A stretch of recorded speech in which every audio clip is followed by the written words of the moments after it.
and welcome to another edition of PMP tips for helping you to pass the PMP exam. My name is Vinay Prakash and today I want to give you a very important tip.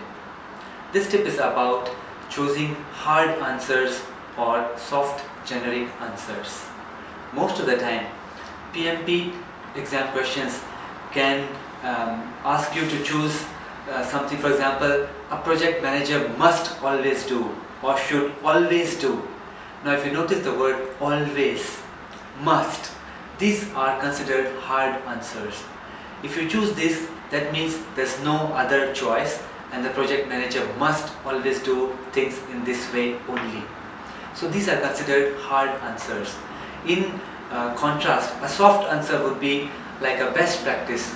For example, in this situation, a project manager could do this or should do this. Whenever this could and should kind of options come up, these are considered soft options, more generic options. So when should you use a hard answer and when should you use a soft answer?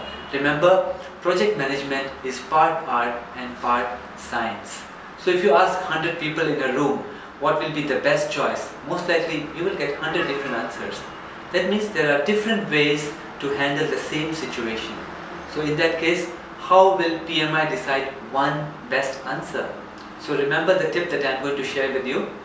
Let's start with an example. For example, let's look at what is correct about the project charter.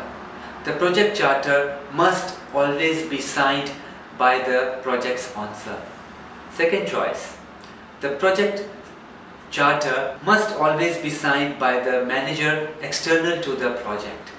Third choice, a project charter should be signed by the customer.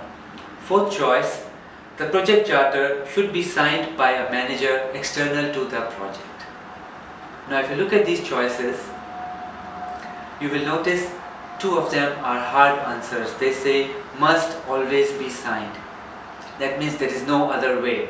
It must always be signed by the project sponsor or by the customer. So these are hard choices.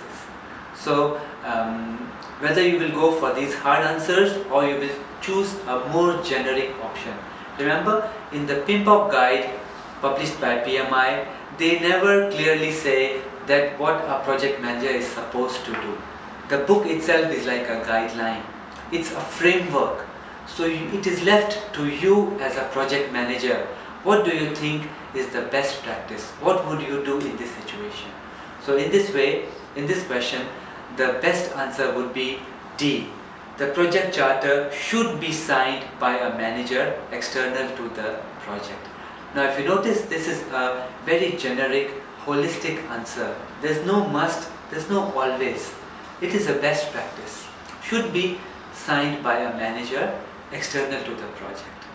So I hope you understand the difference and this will help you to choose correct answers, more holistic answers that will help you in getting higher score in your PMP exam.